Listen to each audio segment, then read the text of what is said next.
Bueno, esta mesa está conformada por cuatro exposiciones, ¿no? La primera, el hilo conductor en realidad es primer año, ¿no? Educación y primer año, y hay algunos hilos conductores más, por lo que pude leer de los resúmenes enviados por ustedes, ¿no? La primera exposición es adecuaciones al curso de Introducción a la Vida Universitaria en la Facultad de Humanidades y Ciencias de la Educación en contexto de pandemia y pospandemia, de Romina Ortegano y Natalia Moreira, ¿no? Si hay algún, les digo que yo menciono a los presentadores, pero si después hay algún autor más de cada uno de los trabajos, que los mencionen, ¿no? Porque creo que algunos son de autoría más variada, ¿no? Así que bueno, si quieren, comenzamos con la exposición de las compañeras, y bueno, sí, eso a medida que vayan teniendo algún interrogante, lo vamos anotando en el chat, y las hacemos al final, ¿está? Así que comenzamos, tenemos 15 minutos, yo 11:10 les aviso. Lo que les pido, por favor, es, mientras las compañeras exponen, mantener los micrófonos apagados para no hacer mucha interferencia, y bueno, comenzamos, ¿tá? Bueno, buenos días para todos. ¿Me confirman, por favor, si se ve la presentación? ¿Sí? Bien. Perfecto.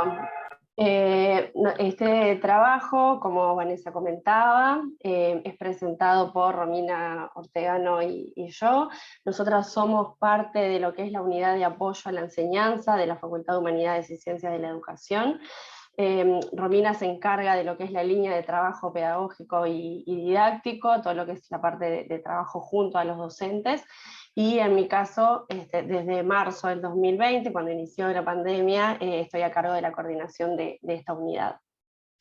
En ese contexto es que, bueno, presentamos esta ponencia, adecuaciones al curso de Introducción a la Vida Universitaria en la Facultad de Humanidades y Ciencias de la Educación, en el contexto de pandemia y pospandemia.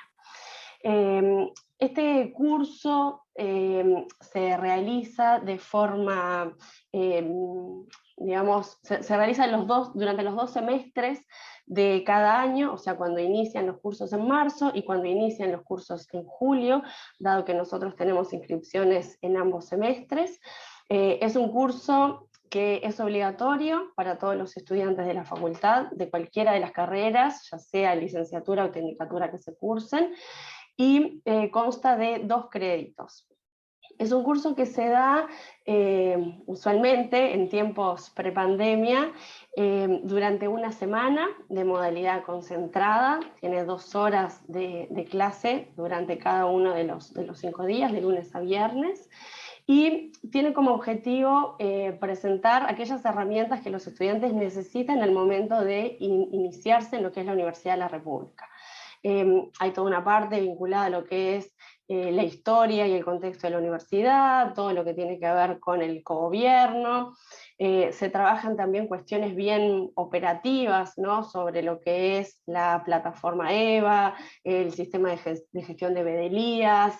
Se presentan algunos servicios de la facultad, como por ejemplo la biblioteca, se presentan las carreras, o sea, es un curso bien introductorio, imagino que similar al de varios servicios que van a estar hoy también comentando en esta mesa. Bueno, la idea de este trabajo es presentar justamente cuáles fueron aquellas adecuaciones que se realizaron en el contexto de pandemia y que incidieron en lo que fue la reconfiguración de este curso, ¿sí?, tanto en las actividades que nosotras llevamos adelante, junto a lo que es, bueno, el proceso de evaluación específicamente. Además de esto, de contarles un poco cómo fueron estas modificaciones y adecuaciones, vamos a presentar algunos resultados en lo que han sido los distintos semestres entre el 2020 y el 2022, y comentarles también cuál es el perfil de los estudiantes que ha transitado durante este curso en estos años. Bien, como decía Natalia, para cuando nosotros hicimos esta adecuación, bueno, fue cuando comenzó todo el proceso de suspensión de actividades presenciales a propósito de la pandemia. En ese sentido, la primera gran decisión que tuvimos que tomar fue llevar nuestro curso introductorio de una modalidad totalmente presencial y concentrada a una modalidad virtual. Para ello, entonces, hicimos uso, digamos, o nos fundamentamos en estos tres aspectos teóricos que hoy presentamos, primeramente como un marco conceptual desde donde partimos en ese momento. La primera, bueno, algunas definiciones acerca de lo que tiene que ver con el aula virtual, que para nosotros es importante precisar porque hoy día hablamos de este concepto de lo que es la enseñanza remota de emergencia, un poco para remitir a esta experiencia que tuvimos, que fue bastante azarosa, de llevar a la virtualidad algunos cursos y en los que básicamente lo que se hizo fue replicar en experiencias videoconferencia tipo plataforma Zoom o Webex o el Blue Button que usábamos al principio, replicar lo mismo que veníamos haciendo en la presencialidad. Y entonces esta enseñanza remota de emergencia realmente no puede ser considerada del modo como la entendemos enseñanza virtual propiamente dicha. Entonces, hacemos esta distinción precisamente porque la adecuación que nosotros hicimos a nuestro curso introductorio realmente consistió en configurar un curso totalmente virtual con un aula virtual completamente configurada para desarrollar a través del espacio EVA tanto actividades de enseñanza como actividades de evaluación en sus distintas modalidades. Por eso, para nosotros es importante hacer mención a esta definición sobre el aula virtual como un lugar acotado y reconocible en el ciberespacio que tiene identidad y estructura definida con fines educativos y por ende tiene una intencionalidad pedagógica. En este sentido también aludimos a una categoría que nos interesa desarrollar incluso a posteriori porque no conseguimos alguna definición específica en la bibliografía que estuvimos revisando, si bien es cierto que existen numerosas investigaciones que mencionan las decisiones pedagógicas como categoría de estudio central, pero encontramos nosotras un vacío significativo en lo que refiere a la definición específica de decisiones pedagógicas con sus dimensiones. Y nosotras, por ende, nos aproximamos a afirmar que refiere a un conjunto de aspectos que se definen en el diseño de un curso y en los cuales se manifiestan diversos modelos y concepciones acerca de la enseñanza. Repito, esto está para desarrollar un poco la discusión acerca de lo que hoy día se entiende por decisiones pedagógicas, especialmente en contextos de virtualidad. Y finalmente aludimos y consideramos que este es como el eje central desde donde partimos para estas adecuaciones de la categoría de presencia docente desarrollada por Garrison y Anderson en combinación con lo que es la presencia cognitiva y la presencia social. Para nosotras también es importante esta categoría porque nos permite insistir en una idea que es que el docente, lejos de desaparecer o lejos de perder protagonismo en el contexto de la enseñanza virtual, que es una de las cosas que más preocupa al momento de plantearse el traspaso a la virtualidad de un diseño de enseñanza, desde el planteamiento que nos hacen Garrison y Anderson con la presencia docente, el docente más bien se convierte en el eje fundamental que garantiza la articulación entre la presencia cognitiva y la presencia social. Es decir, es quien garantiza que sea posible acceder a determinados contenidos y a determinados conocimientos y es quien permite que sea posible que haya interacción entre pares y además entre estudiantes y conocimientos y entre esos conocimientos y una realidad social que es dinámica y para la cual estos conocimientos deben ser pertinentes. De allí que la presencia cognitiva y la presencia social no son categorías estáticas y el carácter dinámico precisamente lo otorga la presencia docente, que es entonces el rol esencial que juega en la integración de los elementos de una experiencia educativa. Creemos, repito, que esta experiencia es importante, esta categoría es importante. Sí, avanza Nati, por favor, a la siguiente, porque es precisamente desde la noción de presencia docente que se realizó todo el proceso de reformulación, tanto de los distintos recursos a través de los cuales se dispuso el contenido del curso Introducción a la Vida Universitaria, como de las distintas actividades que se utilizaron para evaluación de tipo formativo y de tipo sumativo dentro del curso. Es decir, Nada de lo que se hizo dentro del curso hubiese sido posible si no se hubiese garantizado como presencia docente una concepción integral de todo el diseño, y además otra de las cosas que implica la presencia docente desde estos autores es que el docente debe hacer un proceso de acompañamiento, debe hacerse presente durante el curso para que los estudiantes transiten este tipo de experiencia con informaciones claras, con instrucciones precisas y con las orientaciones adecuadas para que el tránsito sea, por supuesto, lo más exitoso posible en el contexto en el que se realiza.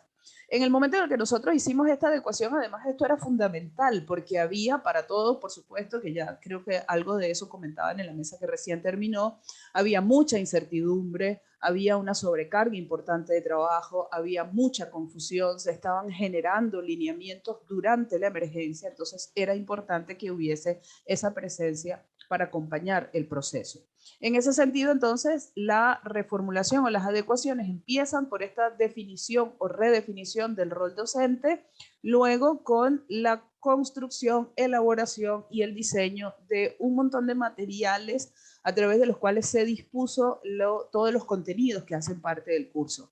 Se elaboraron videos con aportes de diferentes docentes del servicio, no solamente docentes de la unidad. Se elaboraron recursos web y se dispusieron recursos que ya existen en la web, elaborados por la propia universidad, y este tipo de contenidos muy diversos se acompañaron también de una cantidad diversa de actividades de evaluación, un poco trascendiendo la práctica común que tenemos de usar el EVA solo para cuestionarios y tareas, que es una de las actividades de evaluación más recurrente en casi todos los servicios, y echando mano de algo que la universidad además estaba esforzando por invertir, que era incorporar distintos plugins nuevos a la plataforma Moodle que tenemos para realizar actividades diversas. Entonces utilizamos distintos tipos de juegos, que también nos permite un poco desmitificar esta idea de que el juego disminuye la calidad académica y es poco exigente, porque realmente lo que hace que el juego tenga pertinencia es la manera como se formulan las distintas consignas con las cuales esa actividad de evaluación se articula, pero utilizamos, por supuesto, también cuestionarios, utilizamos tareas y utilizamos una gran diversidad de actividades en un formato de evaluación continua de carácter formativo y sumativo. Creo que con esto doy cuenta un poco de las distintas revisiones y Natalia pasa a reportar un poco los resultados. Bien, una cosa particular que nos sucedió fue que, bueno, a inicios del 2020, en marzo, previo, días antes a la pandemia, que era cuando se iba a dictar nuestro curso, la facultad estaba en obras, ¿sí? Y por razones edilicias el curso no se dictó. Luego vino la pandemia y, bueno, los datos que tenemos sobre el año 2020 refieren a quienes cursaron en el segundo semestre, ¿sí? O sea, durante la primera semana de julio. ¿Sí? Restan 5 minutos. Ok, perfecto. Luego sí, para el año 2021 pudimos dictar el curso en marzo y en julio, y durante estos 3 semestres, como comentaba Romina, el curso fue totalmente autosuministrado, ¿sí? O sea, teníamos todos estos materiales que se iban habilitando día tras día, con sus evaluaciones, un seguimiento constante de parte de uno de los docentes y un único encuentro sincrónico. En el primer semestre de este año estábamos como en una modalidad híbrida, donde tuvimos 2 encuentros presenciales durante las 2 horas, como era tradicionalmente antes del 2020, y también el trabajo a través de nuestro espacio virtual, de la misma manera de como lo veníamos desarrollando hasta ahora, ¿sí? Lo que se incorporaron fueron 2 encuentros presenciales, pero las evaluaciones y los contenidos fueron los mismos. Ahí ustedes en este cuadrito, después cualquier cosa lo podemos revisar en las preguntas o lo que quieran para ir más rápido, tenemos los datos de los inscriptos. Como ven, en marzo del 2021, un incremento notorio, que esto también se puede ver en los demás cursos y en lo que es la matrícula general de la universidad, donde las clases ya estaban en contexto virtual. Más inscriptos que los que se matriculan en EVA, eso es algo que nos sucedió en el 2020, en el primer semestre del 2021. Ahí hay cuestiones que tienen que ver con estudiantes que están ingresando a la universidad y que no tienen muy clara la diferencia entre inscribirse en la materia en BDLIA que matricularse en EVA. Y bueno, y en cuanto a los resultados, justamente por esto presentamos ahí el porcentaje de aprobados sobre los inscriptos y el porcentaje de aprobados sobre los matriculados.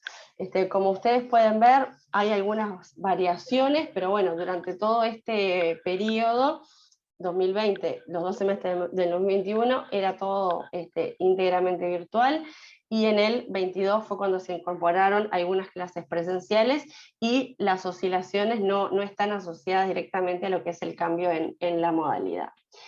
En cuanto al perfil de los estudiantes que han concurrido al curso del IBU, no encontramos diferencias sustantivas en los distintos semestres durante la pandemia, ¿sí? O sea, el perfil de estudiantes de la Facultad de Humanidades que hace el curso de Introducción a la Vida Universitaria se mantiene con pandemia o sin pandemia, y en términos generales, acá nosotros les traemos los datos de los más recientes, que son los de marzo de este año, y que más allá de los números concretos, es el perfil de estudiantes que recibimos, estudiantes predominantemente mujeres.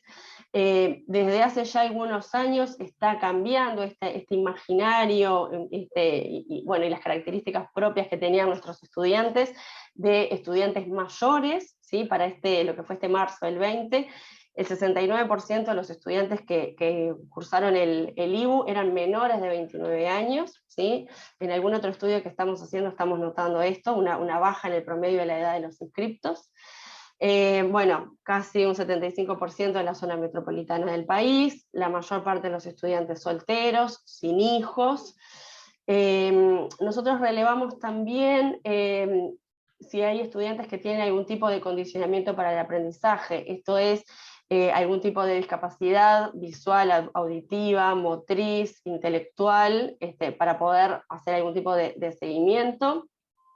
Tenemos un dato que es bien interesante, que un 75% no cuenta con padres con estudios universitarios, es decir, son estudiantes de primera generación que están llevando a nuestra facultad. El 48,7% trabaja, pero de ellos un poquito más de la mitad solamente trabaja 10 horas por semana. Algo que también venimos viendo ya desde los últimos años, las carreras que retienen, o sea, las carreras que llaman más a los estudiantes en nuestra facultad son la Tecnicatura en Corrección de Estilo, ¿sí? Que hace ya algunos años que es la que más convoca, seguida por lo que es la licenciatura en Educación, y en tercer lugar lo que es la licenciatura en Letras. Ya para cerrar algunas conclusiones o reflexiones que tenemos en este momento y que seguro irán ampliándose ahora a partir de este semestre. La semana que viene tenemos nuestro curso nuevamente íntegramente presencial. Vamos a poder sacar también algunas conclusiones en ese sentido más adelante.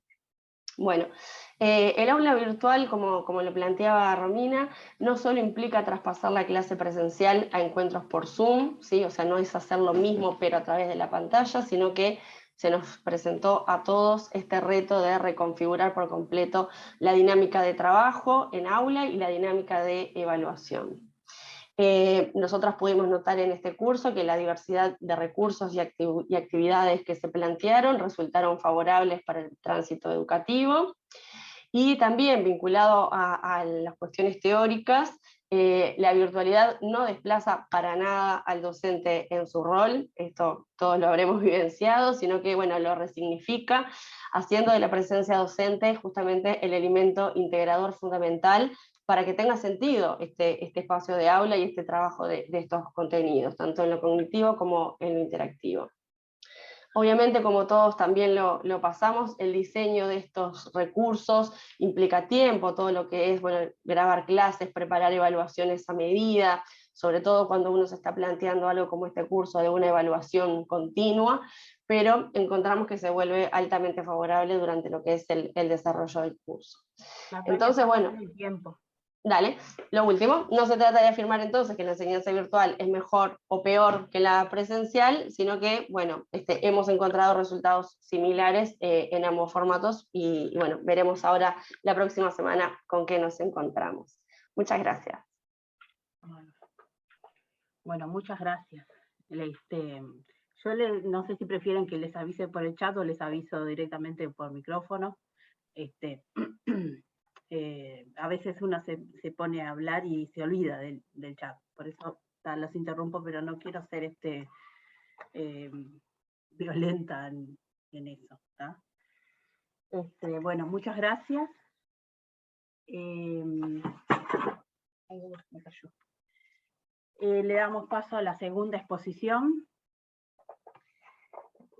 a cargo de Natalia Anzuate y Rodrigo Eugui. Si se están presentes, sí, Natalia Sarabia ahí. Sí, estamos. Sí. Bien, ahí están. Curso de Introducción a la Vida Universitaria en un escenario complejizado. ¿Pueden compartir ustedes? A ver, fíjense. Bueno. Si tienen la potestad de poder hacerlo.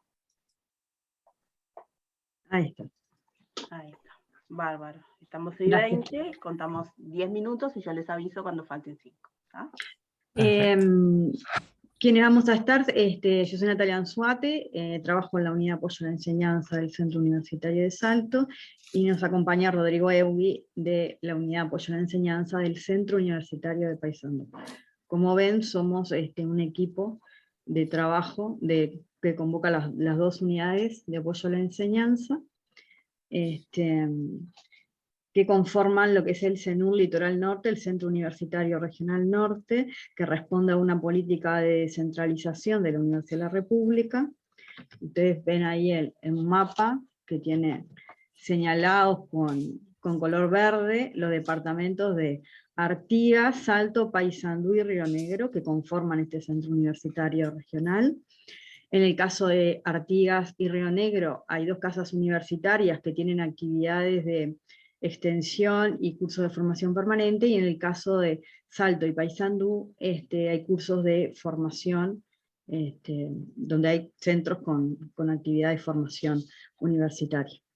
Entonces, este curso de introducción a la vida universitaria es un curso propedéutico, que una de las finalidades que tiene es introducir a los estudiantes a la dinámica de lo que es la vida académica.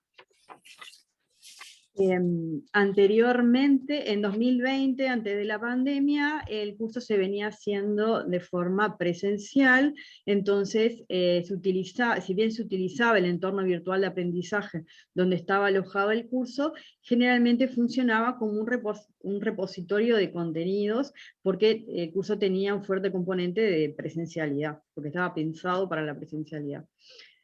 Cuando arranca la pandemia, en realidad, justo ya habíamos terminado el curso, entonces no significó un gran inconveniente, pero sí para el año 2021 implicó no repensar la propuesta y armarla desde una modalidad virtual. Entonces, eso requirió generar coordinaciones con la unidad de comunicación, con el departamento de informática, para poder adaptar la propuesta. Entonces se generaron actividades sincrónicas por Zoom, streaming por YouTube, porque las clases, el ingreso era muy masivo, entonces no entraban todos en la sala de Zoom. Y también se diseñó el espacio en EVA, en el entorno virtual de aprendizaje, para que fuera amigable para los estudiantes la navegación dentro del curso, con un formato autodirigido. A solicitud del Consejo del CENUR, se regionaliza el curso, entonces estas ediciones anteriores que se hacían por sede, se hace de forma regional, haciendo un solo curso para las dos sedes.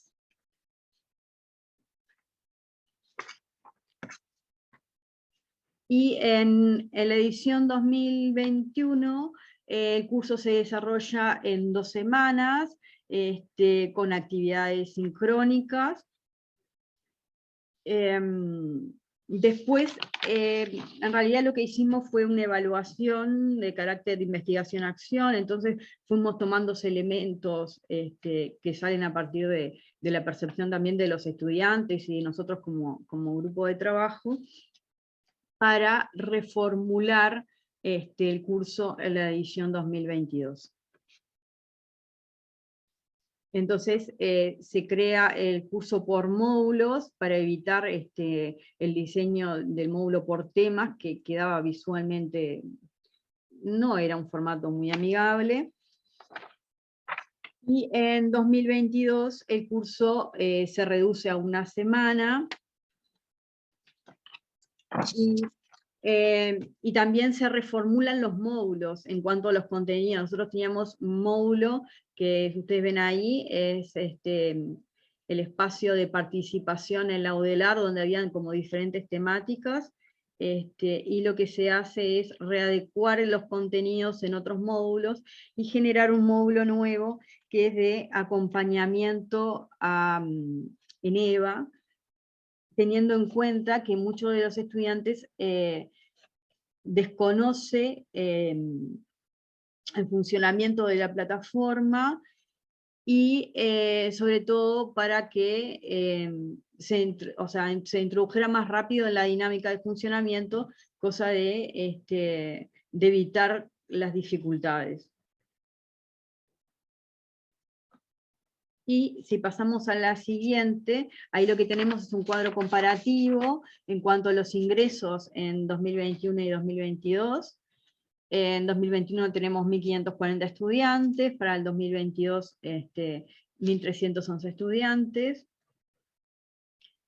En 2021, desde el centro universitario se decidió comenzar en una fecha todos los cursos, entonces eso favoreció a que todos los estudiantes ingresaban en un momento específico. Ya para 2022 cada servicio tuvo diferentes fechas de inscripción y diferentes fechas de ingreso al curso, lo que hizo que el curso fuera cursado en diferido, para lo cual ya se habían creado contenidos para que promovieran ese ingreso sin inconvenientes. En 2021 no se realizó ninguna actividad presencial. Para 2022 el escenario ya había cambiado, entonces acompañando, ¿no?, la vuelta a la presencialidad, se realiza una actividad presencial que también era demandada por los estudiantes, era una solicitud importante. En 2021 se realiza el curso en 2 semanas, para 2022 se reducen los contenidos y se reduce el cursado a 1 semana. En 2021 participan de las actividades del curso estudiantes tutores entre pares del programa de respaldo al aprendizaje y estudiantes avanzados que son referentes de los centros de estudiantes que participan en algunas actividades concretas. Para 2022 esos estudiantes van a participar de forma más activa, organizando con el equipo de las unidades de apoyo a la enseñanza las actividades presenciales que se realizaron en Salto y en Paysandú para promover un encuentro presencial, y también que pudieran conocer la sede donde iban a estudiar. En 2021 no fue necesario generar ninguna adecuación de contenidos. Sí, para 2022 había una estudiante sorda, entonces eso requirió de adaptar los contenidos, contar con un intérprete de lengua de señas uruguaya, lo que los estudiantes también lo señalaron como interesante porque les llamaba la atención en las evaluaciones que ellos realizaron.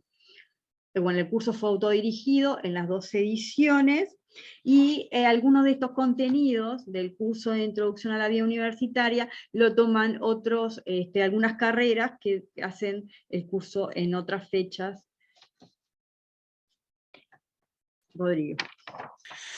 Bueno, un gusto compartir este espacio con compañeros y compañeras de la Comisión Sectorial de Enseñanza, de otras unidades de enseñanza, también con Vanessa, que fuera profesora del curso de Introducción a la Vida Universitaria en la Facultad de Humanidades, por allá por el 2007-2008, así que bueno, es un desafío también. Bueno, 2007-2008 hace muchos años. Bueno, un poco para ir cerrando, voy a hablar de lo que es la evaluación del curso, porque como comentó Natalia, se trata, lo pensamos como un ciclo de investigación-acción. Vamos a tomar dos vertientes, una va a ser la voz de los estudiantes. En general, la valoración de los estudiantes de la edición 2021 fue positiva. Las dimensiones que ellos destacan del plantel docente, como pueden ver, tienen que ver más que nada con el perfil. Em, si bien obviamente tenían el plantel docente tuvo dificultades al momento de adaptarse, destacan estas cualidades que hacen al perfil, a la aptitud, por ejemplo, la comunicación, el compromiso, la paciencia. También destacan la interacción, que que en el contexto de virtualidad, a través de las actividades en streaming y de Zoom, bueno, se vio potenciada. La pre- 5 minutos. Ay, bueno, sí. Voy a 1000, así que bueno, también la presencia de intérprete de lengua de señas uruguaya, que esto haciendo un poco de mea culpa, si bien se contó con la contratación de intérpretes, al momento de realizar las actividades por Zoom o por streaming, el video del intérprete como que al no estar fijado como que se perdía un poco. Bueno, como comentó Natalia, la organización de la información en EVA y bueno, y la evaluación lúdica, un poco en sintonía en la presentación anterior, un poco rescatando fragmentos del discurso de los estudiantes.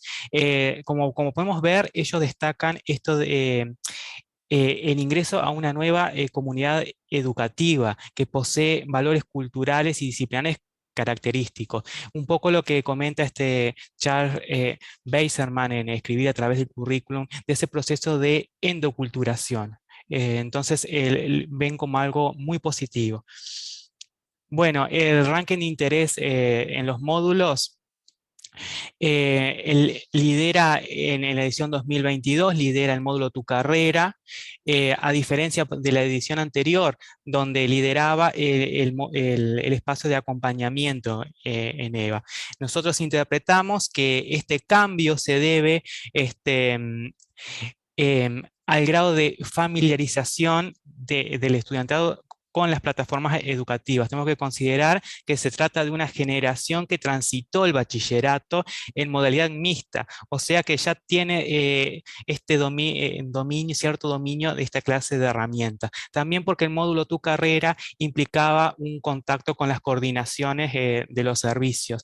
Entonces era como un primer acercamiento muy necesario en el cual el estudiantado aprovechaba a dilucidar dudas, cómo transitar y bueno, y ponerle cara a la persona o al equipo de personas que están detrás de las coordinaciones. También en ese reclamo, como comentó Natalia, de las actividades presenciales que fueron no obligatorias, hubo un mayor involucramiento del centro de estudiantes, que en la edición 2022 se encargó de coorganizar la actividad presencial, mientras que en la 2021 se limitó a lo que es a una charla virtual informativa. Bueno, esta imagen decidimos mostrarla por el hecho de que al ser una actividad presencial no obligatoria, ven la cantidad de estudiantes que participaron de esta instancia, respetando el protocolo sanitario de la universidad. Bueno, en la segunda vertiente, que fue la voz de los docentes, bueno, como comentar solamente que, bueno, está bastante dicho, pero esto nos aporta insumos también para continuar pensando de manera espiralada la planificación del curso y bueno, vamos a retomarlo un poco al final porque está para optimizar el tiempo. Bueno, algunas perspectivas para el 2023. queremos remarcar esto, comunidades de apoyo de enseñanza, el valor del curso para la institución en función, bueno, del aporte hacia la transición estudiantil, un poco como comentaba, de ese proceso de endoculturación. Continuar con el formato regional virtual es muy positivo, dado que la matrícula, como mostró Natalia, va en aumento, reforzando esas instancias de presencialidad que son reclamadas por los y las estudiantes, para esto, para habitar los espacios institucionales. La integración entre servicios, esperamos que ese involucramiento de los servicios sea más activo de las coordinaciones, ya que varios usan contenidos del curso en sus propios cursos, o si no, usan nuestro curso como forma de acreditar. Y bueno, avanzar en la atención de los aspectos pedagógicos vinculados a la calidad de enseñanza. Y, o sea, esto nos permite visibilizar situaciones y gestiones que comunidad de apoyo en la enseñanza son colindantes y, bueno, también nos atañen. Y bueno, y eso, un poco eso. Este es el encuentro presencial de la sede Salto, para ver que también en esta otra sede la convocatoria fue numerosa.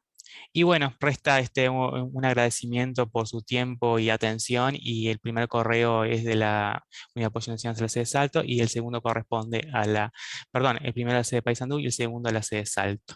Bueno, ahora sí, creo que cumplí con el tiempo. Bueno, pero después, si podemos cumplir con el tiempo ahora, después podemos conversar, sí, sí. darnos el tiempo para poder seguir reflexionando sobre esto, ¿no? Bueno, muchas gracias. Ahora le damos paso a la tercera exposición de Nicolás Fiori. No sé, ¿tú vas a presentar solo, Nicolás, o Alina Machado? Va a presentar a Alina. Va a presentar a Alina. El trabajo que van a presentar se llama Impactos del COVID-19 en el desempeño educativo de estudiantes universitarios de Uruguay. Son 36, para ser exactísimos. Así que bueno, también de la misma manera. A los 10 minutos le aviso, y después tiene 5 minutos más para redondear, ¿no? Bueno, muchas gracias, Vanessa. ¿Se está viendo la presentación? Bien. Entonces, bárbaro. Como comentaba Vanessa, el trabajo se titula Impactos del COVID en el desempeño educativo de los estudiantes universitarios en Uruguay. Es un trabajo que hicimos con un equipo interdisciplinario en el que está Nicolás, pero también están Failache, Noemí Cascovi. En este trabajo nosotros nos centramos, no estoy pudiendo avanzar, no sé por qué. A ver. Ahí. Se te escucha entrecortado, ¿eh? Sí. ¿Se me escucha mal? A ver, voy a tratar de... Me voy a acercar a ver si... Bueno. Ahora, a ver si se me escucha mejor. Sí. Bueno. Bien. Nosotros nos propusimos como motivación analizar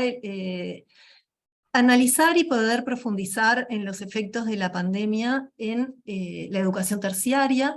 En realidad había cierto desarrollo a nivel de los países desarrollados, valga la redundancia, pero para países en desarrollo vimos muy poco trabajo. Entonces nos parecía que podíamos hacer un aporte, y además en particular para analizar lo que estaba pasando en la Universidad de la República. Decidimos concentrarnos en los estudiantes de primer año, y no solamente los estudiantes de primer año, sino que también aquellos que fueran primer ingreso a la UDELAR. O sea, que sí, a los distintos servicios habían estudiantes que estaban ingresando pero que antes habían ingresado a otra carrera, no los estamos considerando. En realidad sí los consideramos para analizar la robustez de los resultados que encontramos, pero no para el análisis principal. También otro objetivo secundario fue analizar efectos heterogéneos, o sea, según características de los estudiantes, formamos grupos y analizamos si habían efectos distintos de la pandemia en función a esos subgrupos. Y también había como un desafío metodológico, que era en analizar estas grandes bases de registros administrativos que tiene la Universidad de la República, y que implican de por sí, y que son distintas, y que conjugarlas y trabajarlas era un desafío de por sí. Como para dar contexto, analizar, yo sé que acá no es el principal espacio, ustedes lo saben lo que voy a decir, pero es relevante tenerlo presente para entender un poco la magnitud del trabajo. Considerar la Universidad de la República es particularmente relevante en el análisis de la educación superior en Uruguay, porque como sabemos es la principal institución de educación terciaria, tiene el 86% de la matrícula de educación terciaria y más de 100 carreras de grado, y como estudiantes en el 2020 habían aproximadamente 100 emergencias sanitarias, se decreta el cierre de los centros educativos el 13 de marzo del 2020, la universidad genera todo un proceso del cual hemos escuchado parte del trabajo de los compañeros de esta mesa, que implica reorientar las actividades de enseñanza de grado y un pasaje hacia el uso intensivo de plataformas virtuales. Para el primer semestre del 2020, ya el 96% de las unidades curriculares en toda la UDELAR se encontraban en formatos en línea. El menor porcentaje, el 4% que quedaba sin pasar a la virtualidad, tenía que ver con actividades de campo, o clínicas, o en talleres, o en laboratorios que no podían pasar a un formato virtual. A su vez, se implementaron distintos dispositivos para poder llegar a aquellos estudiantes que tenían problemas para acceder a la infraestructura necesaria para este cambio en la modalidad de enseñanza-aprendizaje. La literatura, bueno, eso para contextualizar, y por otro lado, respecto a la literatura, nosotros hicimos una revisión de los trabajos que incipientemente cuando comenzamos la investigación, pero a esta altura de forma creciente y abundante, analizan el impacto del COVID en distintos niveles de ciclo educativo, pero también en la enseñanza terciaria. Respecto a los efectos generales, distintos autores han encontrado que el efecto de la pandemia en general tiende a incrementar las brechas según nivel socioeconómico, y para la educación terciaria en particular, algunos autores han encontrado que cae la matriculación de los estudiantes, que aumentan las tasas de abandono, que disminuyen los desempeños, y que hay efectos heterogéneos según contextos socioeconómicos en particular, y también según niveles de desempeños previos de los estudiantes. Esto implica bastantes desafíos a nivel de las distintas universidades para lograr contrarrestar estos efectos.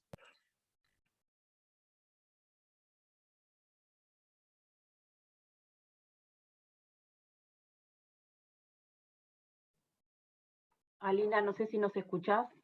No sé si el resto lo escucha, yo no la estoy escuchando ahora. Quedó congelada. No. Ah. A ver si... Quedó congelada.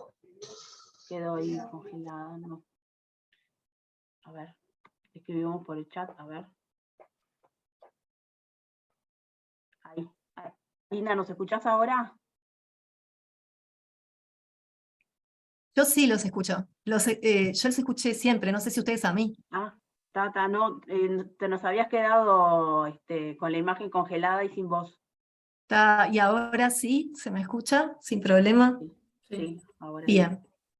Bueno, entonces voy a comentarles sobre la base de datos. Lo que hicimos fue conjugar el formulario de ingreso, que ahora es el formulario continuo de grado, de los estudiantes en el 2020. Esto lo conjugamos con los registros de CESIU, del Sistema de Informática Universitaria, que tiene actividades, que tiene registros sobre distintos eventos educativos, como las inscripciones a cursos, las aprobaciones de cursos y de exámenes, y los desempeños, los puntajes obtenidos. Y también durante 2020, desde el AUDELAR se llevaron adelante encuestas para ir monitoreando cómo los estudiantes venían enfrentando la pandemia.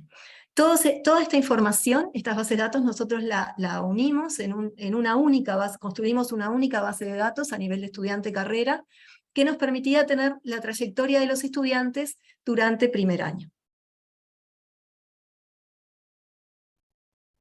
Entonces, la estrategia de identificación del efecto de la pandemia la explotamos en base a considerar la exogeneidad que implica el hecho de que se haya cambiado la modalidad de enseñanza a nivel de toda la UDELAR, en prácticamente todos los cursos, a raíz de la pandemia, o sea, a partir de fines de marzo del 2020. Y lo que hacemos como metodología es comparar estudiantes que se matricularon por primera vez en la UDELAR en 2020 con sus pares de cortes anteriores. Consideramos las cortes 2017 a 2019 como referencia. Entonces, lo que vamos a medir, nuestras variables de resultado para un estudiante I de la carrera J en el tiempo T, que va del 2017 al 2020, son la inactividad, la cantidad de cursos en los que el estudiante se matriculó, la cantidad de cursos que aprobó y la escolaridad. Y esto lo explicamos con el coeficiente beta sub 1, que es el coeficiente de una variable que se denomina pandemia, que lo que hace es referir a el momento en que cambió la modalidad de enseñanza.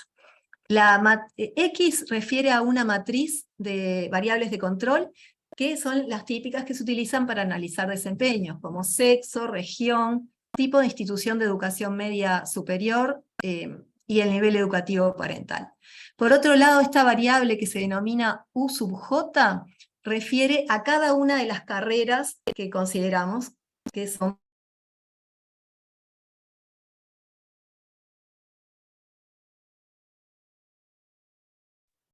No se escucha. 20. En las variables que nosotros consideramos para controlar los resultados.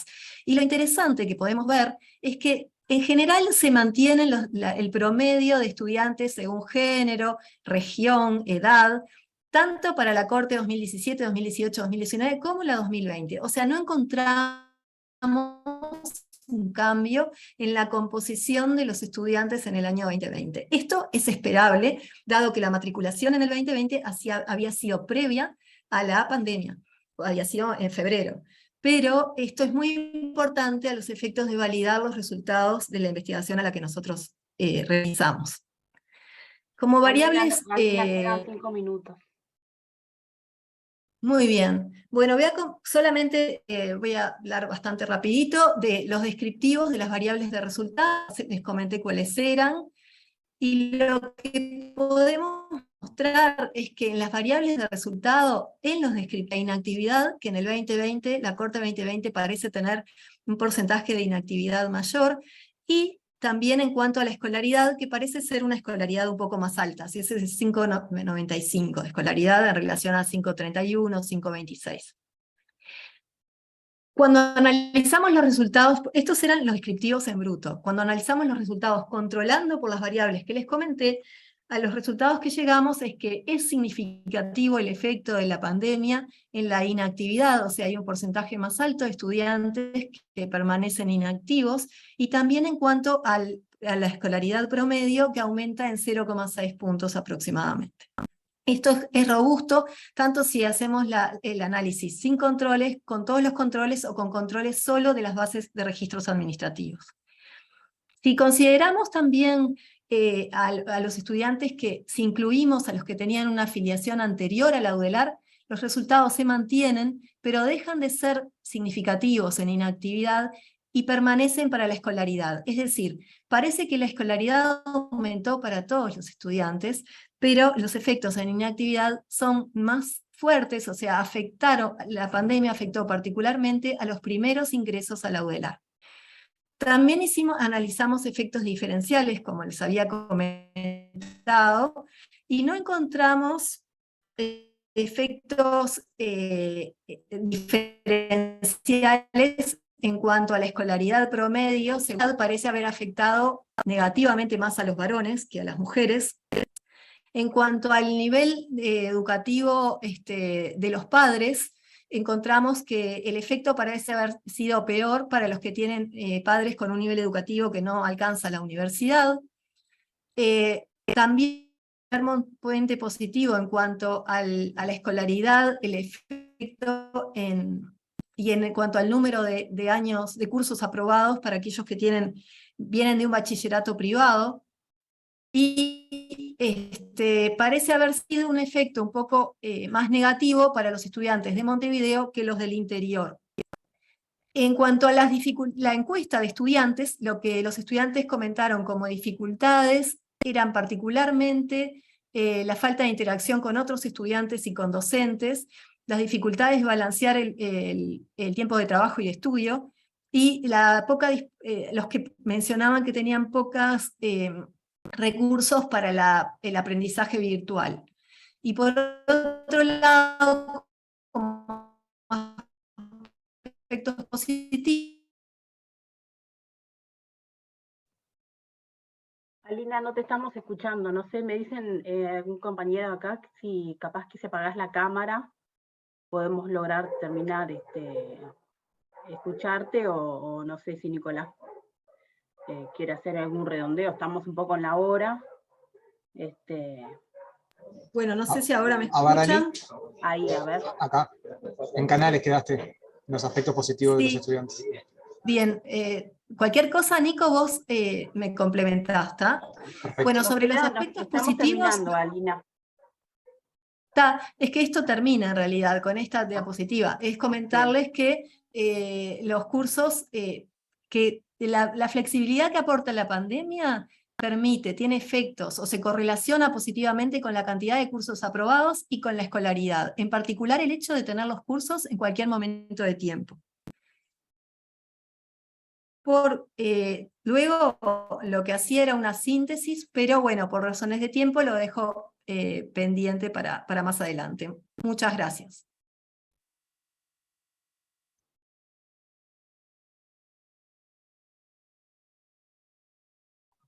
Bárbaro, muchas gracias, Alina.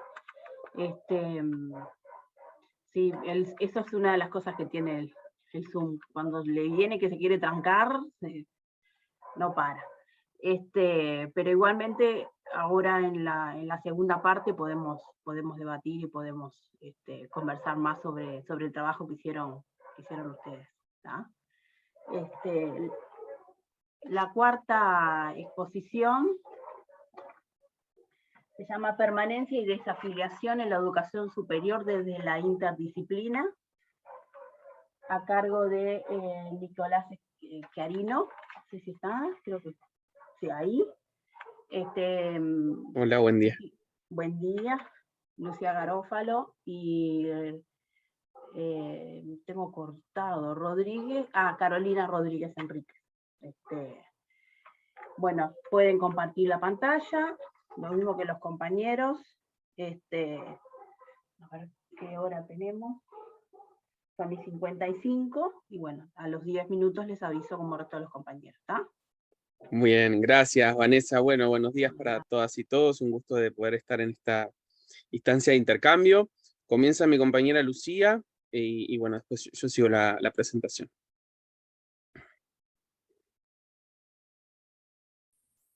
Gracias, Nicolás. Tenemos que comentar también que forman parte del equipo otros colegas que están por acá presentes, pero bueno, ya vamos a dar detalles. Bueno, para iniciar, me presento, mi nombre es Lucía Garófalo y formo parte de la unidad de enseñanza de la Facultad de Ciencias. Nicolás viene también viene desde otro lado, de Facultad de Psicología, y Carolina Rodríguez, que fuimos quienes quienes estamos presentando ahora, viene de, para complementar, viene de la Facultad de Enfermería. Una de las particularidades de este trabajo la hace la heterogeneidad de la formación de los integrantes, justamente. Ahora les cuento. Más allá de que nosotros presentamos el trabajo, lo construimos y lo elaboramos, y es de autoría de un conjunto más grande de docentes de la UDELAR, en donde bueno, forman parte también Alina y Nicolás, que están acá presentes, Karina Curione, Diego Guasanta, Ximena Otegui, Ana Golpe y Laura Aspirot. Y bueno, Jessica Schertz también estuvo hasta hace poquito, y ahora también viene con variaciones este equipo heterogéneo. Arrancamos por acá también porque es esta conformación justamente una parte importante de lo que estamos haciendo y cómo lo estamos construyendo. Para contextualizar, agrego algunas líneas, no quiero ser repetitiva en cuanto también a lo que propuso Alina en relación con el primer año y el acceso de los estudiantes a la UDELAR. Dejo algunas ideas que tienen que ver con este proceso de democratización que está viviendo la educación superior en América Latina desde hace algunas décadas, que viene acompañada con el aumento constante en el ingreso o en la matrícula de los estudiantes a esta educación superior, y nos parece no menor también en este sentido, y en este contexto de democratización del acceso, pensar en, qué es lo que sucede con la permanencia, con la afiliación, o incluso con el abandono, como proponía recién Alina, en este escenario de mayor cantidad de estudiantes accediendo a esta institución, a la UDELAR, ¿no? Entonces, esta desafiliación, esta desvinculación en el primer año, es un problema que para nosotros es relevante, entendemos que es relevante. Y bueno, una de las cosas a partir de las cuales comenzamos a trabajar versa sobre los distintos estudios empíricos y teóricos que existen sobre esta desafiliación o esta desvinculación.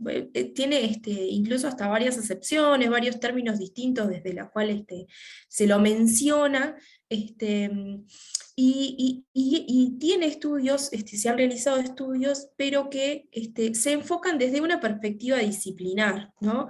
Quizás desde alguno de los servicios de la UDELAR, o de algunas de las áreas del conocimiento, si pensamos en otras instituciones de educación superior, entonces eso genera como cierta limitante, ¿no?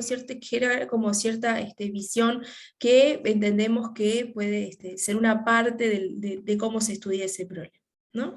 Entonces acá también, como la última frase que propongo acá, en este escenario de complejidad y con estos antecedentes, esta etapa de pandemia, sobre todo nosotros empezamos a trabajar también a partir del 2020, esta etapa de pandemia propuso determinadas necesidades, puso determinadas necesidades sobre la mesa, presentó innumerables desafíos, como todos atravesamos, pero también nos permitió generar posibilidades y oportunidades de nuevas investigaciones, ¿no? Entonces, como junto lo primero que les dije, ¿no? Esta heterogeneidad en el equipo de trabajo, además con este contexto, bueno, lo que estamos logrando, que es también un trabajo bastante incipiente, lo que estamos empezando a trabajar tiene que ver con la conjunción o la mirada desde diversas disciplinas a una problemática que es común para todos nosotros, ¿no? Entonces, este equipo de trabajo queda conformado por integrantes tanto de las UAES, es decir, de las unidades de apoyo a la enseñanza, como docentes que tienen otra vinculación con esta problemática de las distintas áreas. Entonces hay docentes de Facultad de Enfermería y de Psicología que llevan la bandera del área de Ciencias de la Salud, o que llevan la visión de este área. También habemos docentes de Ingeniería y Facultad de Ciencias, que representamos este área de nombre complejo, de Tecnologías y Ciencias de la Naturaleza y el Hábitat, y también de Ciencias Económicas y de Administración y de Ciencias Sociales, que representan el área social o la visión del área social y artística, y además en esta doble filiación que algunos de nosotros tenemos, aparece la Dirección General de Planeamiento también como parte de esta composición, ¿no? Entonces, ¿qué es lo que buscamos con todo esto, ¿no? Y acá trato de resumirlo en unas pocas líneas. Lo que buscamos es el abordaje interdisciplinario de los principales factores involucrados en estos procesos de desafiliación y permanencia en el primer año de las distintas carreras universitarias de grado pertenecientes a todas las áreas académicas existentes en la Universidad de la República. Entonces, para esto, los primeros pasos que venimos dando en este sentido van en 4 líneas, que yo las voy a presentar y después Nicolás va a mencionar un poquito de cada una de ellas, ¿no? Una de las primeras líneas tiene que ver con el abordaje teórico, que incluye el posicionamiento, ver desde qué marco teórico nos paramos para abordar esto. Y nos dimos cuenta que era algo en lo que necesitábamos dedicarle cierta atención, que no era una cuestión que automáticamente estuvimos todos de acuerdo, incluso en esto de la terminología, hay concepciones y visiones muy distintas, entonces busco un trabajo interno. Acá, acabo de spoilear a Nicolás, perdón, hago un punteo de lo demás nomás. Lo segundo tiene que ver con un estudio teórico de revisión bibliográfica sistemática, ¿no? Un estudio riguroso de los antecedentes que existen. El tercer punto tiene que ver con un estudio empírico, práctico, de corte cualitativo, a través de grupos focales, con estudiantes justamente de primer año. Y como cuarta línea que surge de este proyecto, está enmarcado el desarrollo de un EFI interdisciplinario e integral también, ¿no? Que aborda desde distintas funciones universitarias esta misma problemática. Bien, gracias Lu. Continúo con la presentación comentándoles un poco acerca de cada una de estas líneas de trabajo que venimos desarrollando, que están en curso, por lo cual seguimos adelante con ellas. Bueno, esta necesidad de poder tener un marco conceptual común que permita el diálogo entre las disciplinas a partir de este problema de estudio, de investigación. Y en esta dirección lo que fuimos construyendo es un espacio de conversación, de diálogo, a partir de antecedentes nacionales, de revisiones sistemáticas que ya están realizadas, y de marcos conceptuales que han abordado esta problemática. Eso nos ha permitido como no solo profundizar, ampliar las revisiones que ya teníamos previas, sino también avanzar en acuerdos, en cuestiones epistemológicas y teóricas para abordar de forma interdisciplinaria esta problemática. Avanzando, Lu, después comentarles, seguimos por ahí, sobre un proceso que estamos haciendo de revisión sistemática bibliográfica. La idea es poder sintetizar, hacer una síntesis optimizada de la evidencia disponible en estos últimos 20 años a nivel superior de universidades latinoamericanas, de estudios que han abordado esta problemática de la desafiliación y la permanencia, y después explorar también qué instrumentos se han utilizado para el estudio de este problema. Para ello utilizamos como referencia el protocolo PRISMA, que se usa para revisiones sistemáticas, y después algunos aportes metodológicos de algunos autores recientes. Avanzando un poquito más, también estamos desarrollando un estudio empírico de corte cualitativo, el cual pretende recuperar la perspectiva, los sentidos, las experiencias de los estudiantes en estos servicios que les comentamos, y que se desarrolla a través de grupos focales que estamos llevando adelante en un formato virtual, por temas también de facilidad en la operativa. Y después, en este sentido, lo que tratamos es producir conocimiento desde una aproximación cualitativa y también aportar para lo que luego van a ser el desarrollo de otros instrumentos a futuro. Seguimos adelante un poquito con la próxima, Lu, y también destacar que en el marco de este proyecto, que por un lado se desarrolla con articulación con otro proyecto de PIMSEU, financiado por CSIC y CCE, esta propuesta también articula con un espacio de formación integral que se viene desarrollando en la Facultad de Ciencias Económicas y Administración, coordinado por una de las compañeras que también está aquí presente, por Alina, y que bueno, en esta oportunidad se abre como una propuesta como un espacio de formación integral, también interdisciplinario, con participación habilitada, con invitación para estudiantes de todos los servicios que estamos aportando, que estamos formando parte de este proyecto, y que lo que busca es tener, bueno, un conjunto de actividades que permitan, desde un lugar activo a los estudiantes, tener aproximaciones teóricas y metodológicas en relación a este problema. Avanzamos un poquito más. En tema de resultados, como es algo que tenemos ahora en proceso, no tenemos como resultados concretos. Podemos quizá ahora en el espacio de conversación, quizá contarles más de la experiencia y el intercambio, pero sí comentarles sobre los resultados esperados, es decir, qué es lo que también estamos trabajando para alcanzar.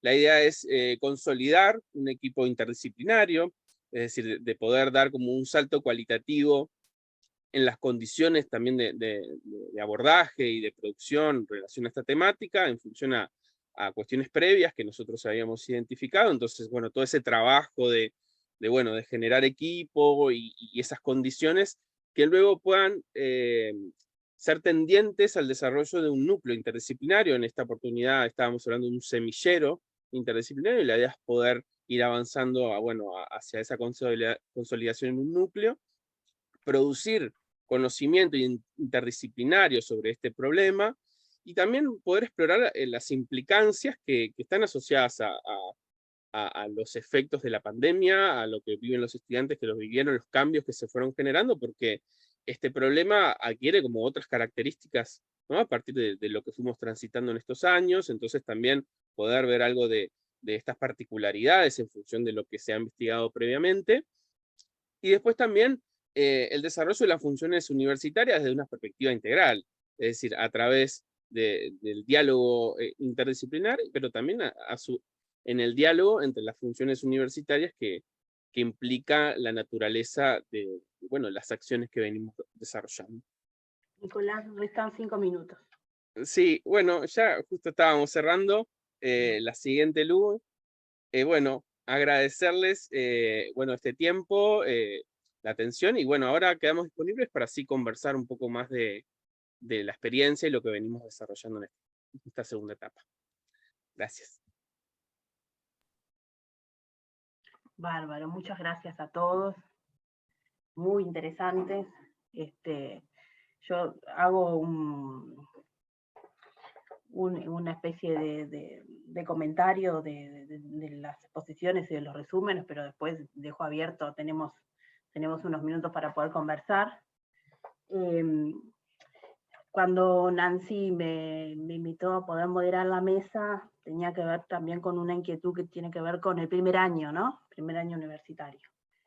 En este contexto de pandemia, pero en realidad lo que creo que también nos preocupa es qué sucede en el primer año, ¿no? Como tema de investigación, como análisis, porque cada vez se va consolidando a nivel regional y mundial que el primer año es un tema particular, ¿no?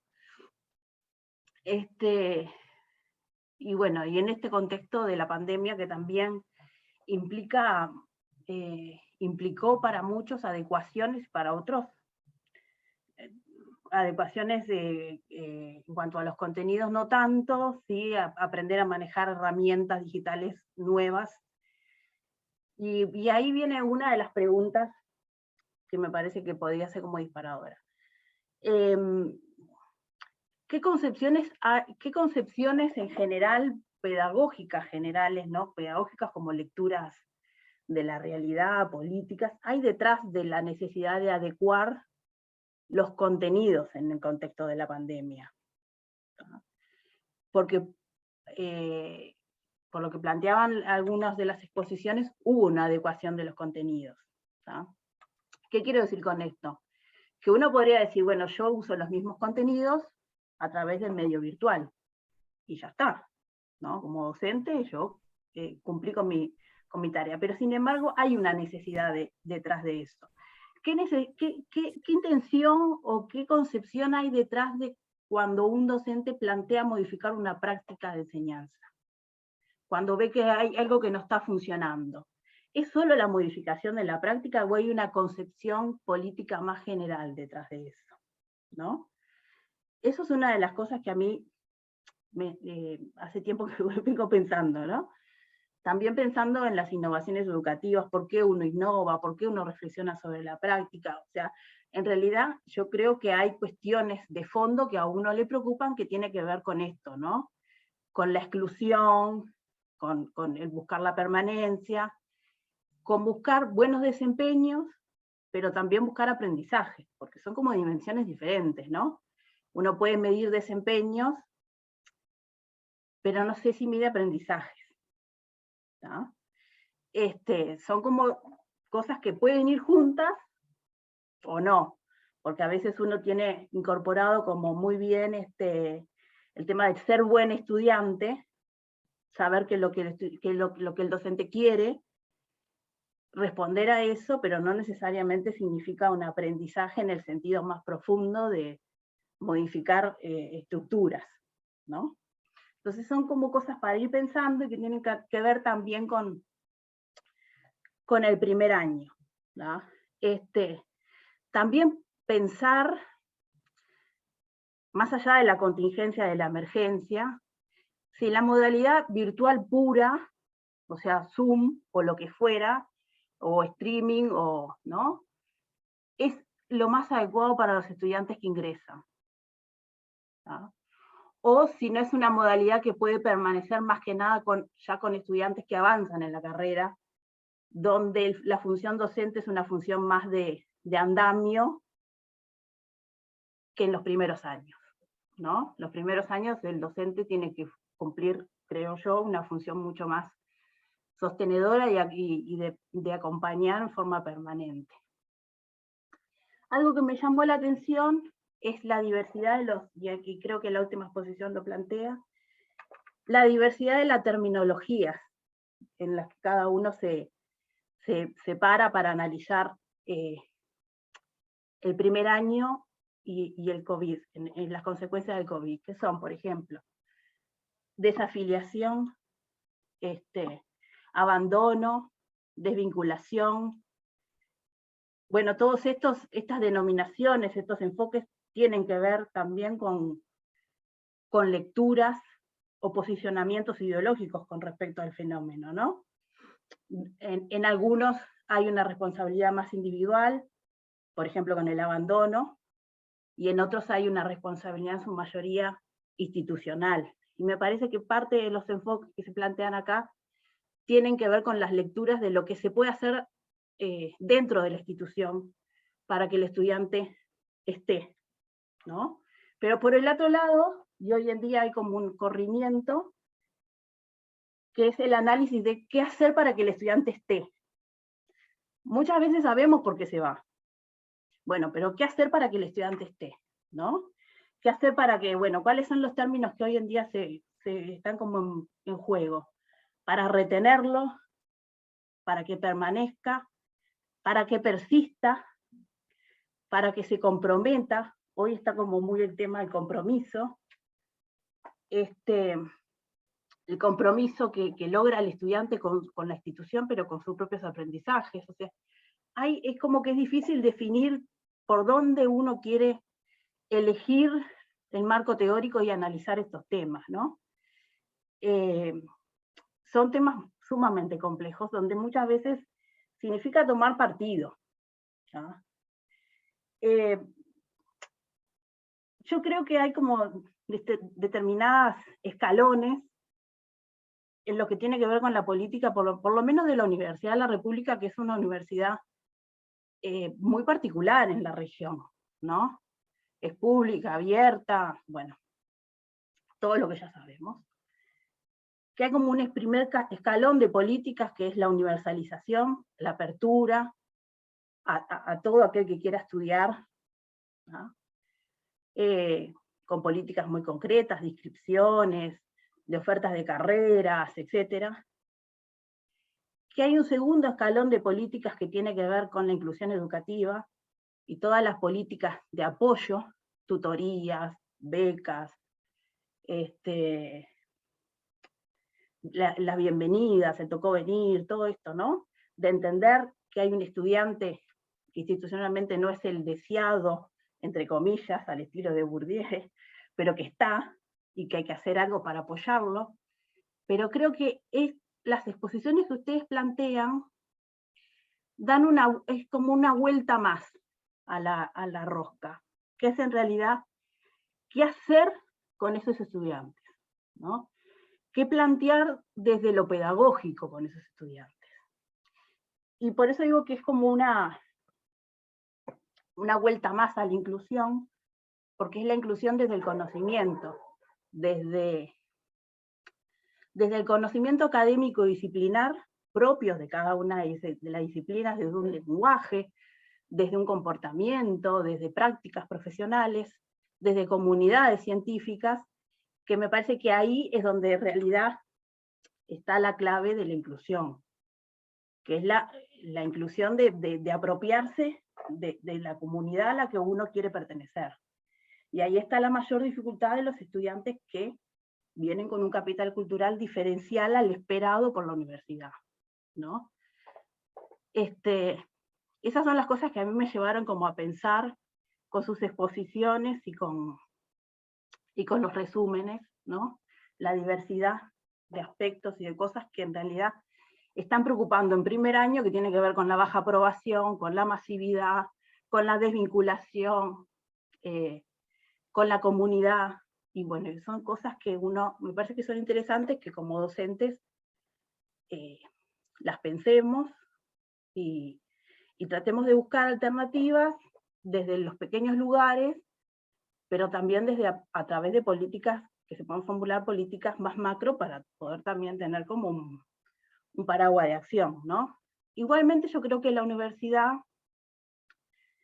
a pesar de no tener políticas de docentes demasiado definidas, en el sentido de que no obligan a los docentes que ingresan a hacer formación docente o algún curso de formación docente, ha tomado partido sobre algunas cuestiones, y creo que hay que aprovechar esos pequeños espacios intersticios para poder hacer cosas. Esas son las reflexiones que a mí me llevan, no sé si a ustedes qué les ha provocado todo esto, pero bueno, nos escuchamos.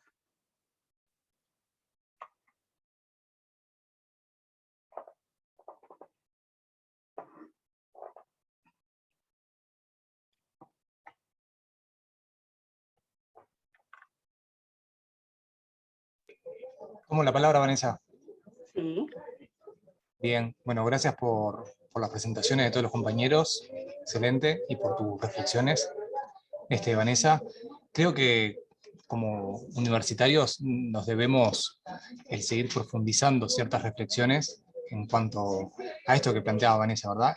Nuestro rol como tal, la pandemia supuso un cambio disruptivo que nos obligó a instrumentar, acelerar ciertos procesos que de repente íbamos a pensar a lo largo del tiempo en un futuro cercano, pero bueno, esto fue muy abrupto, y sobre todo en esta cuestión de lo que son las desigualdades. Yo creo que a la luz de algunos resultados que hoy pudimos compartir, tenemos evidencia a nivel nacional para plantear de que, ojo con los cambios de modalidad en cuanto a la profundización de algunas desigualdades que ya estaban operando. Es decir, a las nuevas desigualdades que podemos llegar a estar planteando en cuanto a la disponibilización, por ejemplo, de conectividad, equipamiento informático y demás, la profundización de viejas desigualdades. Entonces, lo que para algunos puede suponer una oportunidad, el cambio de modalidad de lo virtual, para otros profundiza ciertas desigualdades. Y aquí la discusión no es si generar dispositivos o políticas a favor de uno o de otros. Acá lo que tenemos que garantizar es el derecho a la educación universitaria y en todo caso generar las condiciones materiales y desde el punto de vista también de los recursos pedagógicos para la enseñanza, justamente para garantizar ese derecho a la educación. Es decir, no perder de vista la perspectiva latinoamericana de nuestra universidad. La integración académica, el generar comunidad, ciudadanía, es un elemento distintivo de nuestras universidades. ¿Sí? Si no, bueno, estaríamos en el proceso de despersonalización de la formación superior, algo que estamos tan acostumbrados a ver en el hemisferio norte, ¿sí? La educación superior no tanto como un derecho y un espacio de interacción, sino como un servicio, solamente en el cual consumimos conocimientos, pero falta de integración académica, de comunidad universitaria. Entonces creo que desde ese punto de vista necesitamos seguir reflexionando y aprendiendo. Hay algunos aprendizajes institucionales que sin duda tenemos que tomar. Es decir, ciertas oportunidades que supuso estas innovaciones que se planteaban desde las distintas presentaciones, y cómo, bueno, convivimos, hacemos convivir estas nuevas herramientas con nuestros viejos valores. Los reivindicamos y los tenemos que, bueno, poner en práctica con las nuevas herramientas y, bueno, generar justamente las condiciones para achicar esas brechas de desigualdad que nos preocupan a todos y garantizar la educación superior desde una perspectiva de derechos. Creo que eso, un poco a la luz también de las reflexiones que están planteadas y de algunos resultados, en cuanto a lo que son los desempeños, ni que hablar aprendizaje, no podemos hablar, Vanessa, esos sería, pero creo que todavía nos falta mucho para poder llegar a esa dimensión. Tenemos algunos resultados que preocupan mucho, ¿no? Se incrementa el abandono en el primer año, bueno, eso es una luz roja que nos queda en el tablero.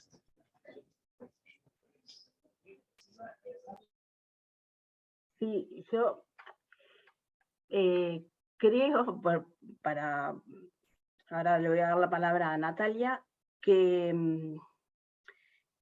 tiene que ver, los bajos desempeños en primer año pueden tener que ver con cuestiones disciplinares, pero también creo que tienen que ver con la concepción de estudiante que sigue manejando en la universidad, ¿tá?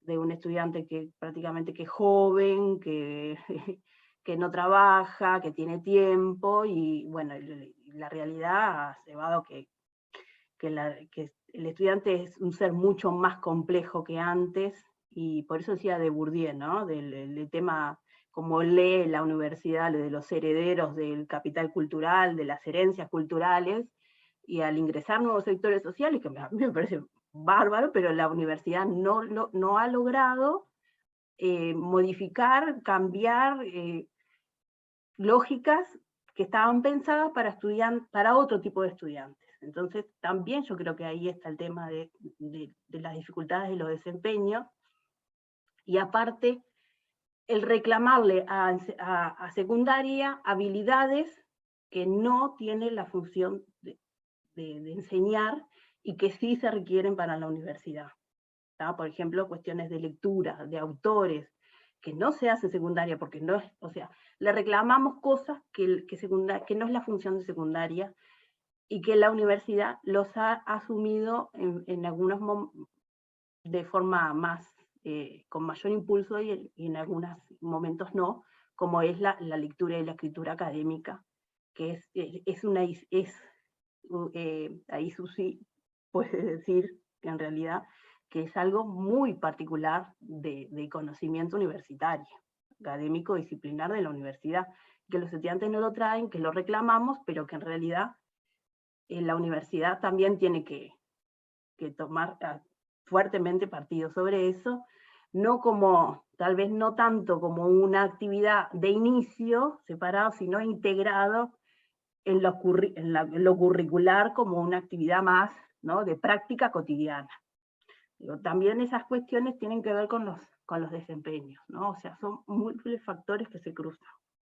Bueno, le doy la palabra a Natalia. Gracias.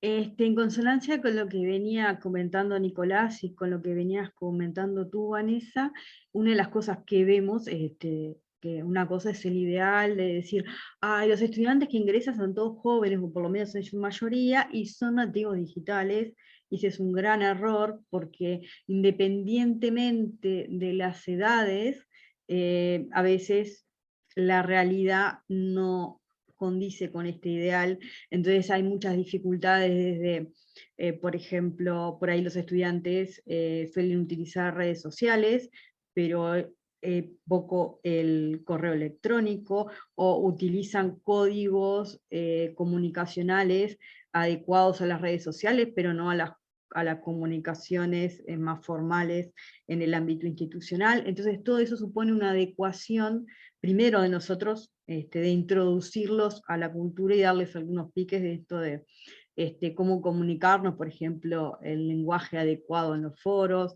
desde las comunicaciones, qué características tienen que tener cuando van a solicitar una información, porque a veces ponen todo en el asunto del correo electrónico, y para que la comunicación sea asertiva y ellos puedan lograr expresar cuáles son sus necesidades y obtener una información adecuada, se necesitan ciertas formalidades. Entonces poder transmitirles a los estudiantes de forma lo más clara posible cuáles son los requisitos en la comunicación institucional.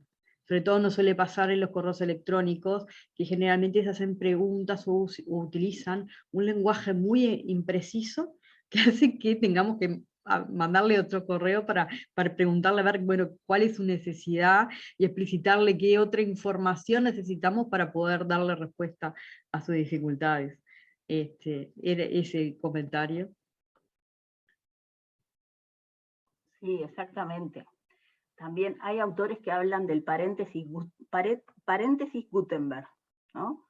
De la imprenta, la invención de la escritura, y que hoy en día estamos como en un paréntesis donde el lenguaje cobra formas diferentes, ¿no? No es que no hay lenguaje, sino que tiene una manera diferente. Entonces estamos en ese paréntesis Gutenberg, donde, bueno, después cuando termina ese paréntesis, ¿qué vendrá después? Pero sí, son estudiantes que manejan códigos diferentes, ¿sí? De lenguaje. Sí, Nicolás. Sí, una pequeña reflexión retomando tus preguntas y tus reflexiones, Vanessa, y por ahí lo que también planteaba Nico del derecho a la perspectiva de derecho para entender estas cuestiones.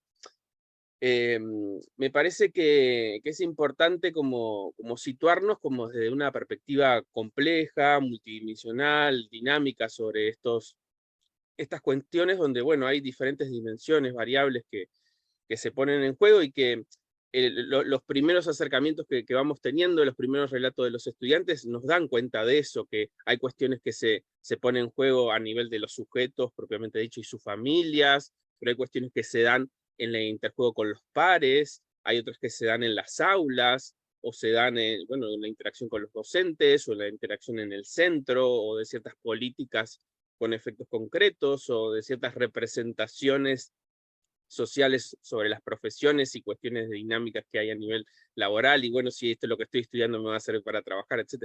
Hay como muchas cuestiones que se van poniendo en juego, y que como por ahí vos contabas en esto de ciertos como niveles, o bueno, un primer como nivel de preocupación, bueno, que sea una universidad accesible, que puedan ingresar, que puedan haber más estudiantes, pero bueno, ¿qué se puede hacer desde también de la institución para favorecer esa permanencia, para revisar estructuras, dinámicas, estrategias, ¿no? Estas también representaciones que tenemos los docentes sobre la tarea de enseñanza universitaria, y bueno, parte de eso es, bueno, avanzar en la producción de conocimiento, y que tenga a su vez una posibilidad de incidencia en ciertas prácticas, o en ciertas decisiones, o en ciertas posibilidades o espacios para repensar lo que hacemos. Me parece que por ahí también va el sentido de esto que veníamos trabajando. Bárbaro, muchas gracias, Nicolás. Nos queda, estamos en 28, no sé si nos sacan, como en el teatro con el bastoncito para afuera. No, perdón, pero queda Rodrigo. Perdón, ¿Sí? ahora viene el corte, o sea que van sobre el corte, si se extienden unos minutos más no hay problema. Ya. Queríamos darle la palabra a Rodrigo para que no quedara ahí colgado. Bueno, gracias. Un poco retomando la reflexión que vos comentaste, Vanessa, y en sintonía con lo que los demás compañeros y compañeras estaban comentando. Si bien es cierto, creo que es algo, una reivindicación que viene ya desde ADUR, que la virtualidad permitió la continuidad educativa, también a su vez profundizó una situación de precarización docente que ya es crítica.